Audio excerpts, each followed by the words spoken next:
জেলায় প্রতিনিয়ত বাড়তে থাকা পথ দুর্ঘটনা নিয়ন্ত্রণে আনতে শনিবার এক অভিনব উদ্যোগ দেখা গেল পূর্ব মেদিনীপুরের মেচেদায়। কোলাঘাট থানা এবং কোলাঘাট সাব ট্রাফিক গার্ডের যৌথ উদ্যোগে সেখানে একটি ট্রাফিক সচেতনতা কর্মসূচির আয়োজন করা হয়।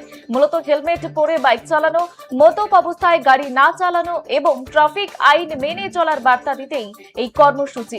অভিযান চলাকালীন বেশ কয়েকজন হেলমেটবিহীন বাইক চালককে জরিমানা করার পাশাপাশি তাদের সচেতন করতে পুলিশের পক্ষ থেকে হেলমেট, গোলাপ ফুল এবং চকলেট তুলে দেওয়া হয়। অন্যদিকে কর্তব্যরত ট্রাফিক কর্মীদের রোদের হাত থেকে বাঁচতে দেওয়া হয় ছাতা। অন্যদিকে এদিনের এই কর্মসূচিতে উপস্থিত ছিলেন এসডিপিও শুভদীপ ঘোষ, কোলাঘাট থানার ওসি কাজল দত্ত, ট্রাফিক ইন্সপেক্টর বিপ্লব কুমার মণ্ডল, পূর্ব পাঁশকুড়া বিধানসভার বিধায়ক সুব্রত মাইতি এবং পূর্ব মেদিনীপুর জেলা পরিষদের বিরোধী দলনেতা বামদেব গুচ্ছাইতি সহ অন্যান্য বিশিষ্টজনেরা।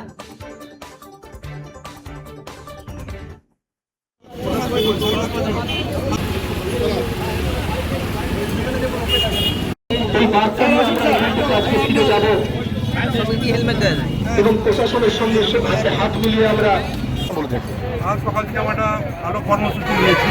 আজ তমলুকে আমাদের এসডিও সাহেব আছেন, আমাদের কেটিপি থানার ওসি সাহেব আছেন, সঙ্গে আইসি সাহেব আছেন, আমাদের বামদেবদা আছেন এবং আমরা সবাই মিলে পুলিশের যৌথ উদ্যোগে আমরা পথচলতি যারা হেলমেট ছাড়া বাইক নিয়ে যাচ্ছেন ওনাদেরকে আমরা ফুল দিয়ে বরণ করছি, চকলেট খাওয়াচ্ছি, সাথে আমরা হেলমেট দিচ্ছি যাতে সেফ ড্রাইভ সেভ লাইফ। কারণ বাড়িতে বাচ্চারা, মায়েরা, স্ত্রীরা যারা আছেন ওনারা কিন্তু চিন্তা করে থাকেন আমার বাড়ির ছেলে, বউ, হাজব্যান্ড যেই যাক বাড়ি থেকে বেরিয়ে তারা যেন সুস্থভাবে সুন্দরভাবে বাড়ি ফিরে। কিন্তু আমরা এটা এনেছি বা সাধারণ যে কোনো জায়গায় অ্যাক্সিডেন্ট হতেই পারে, তো সেখানে যাতে কোনো খুব খারাপ দুর্ঘটনা না ঘটে তাই জন্য আমাদের কিন্তু হেলমেট পরতেই হবে।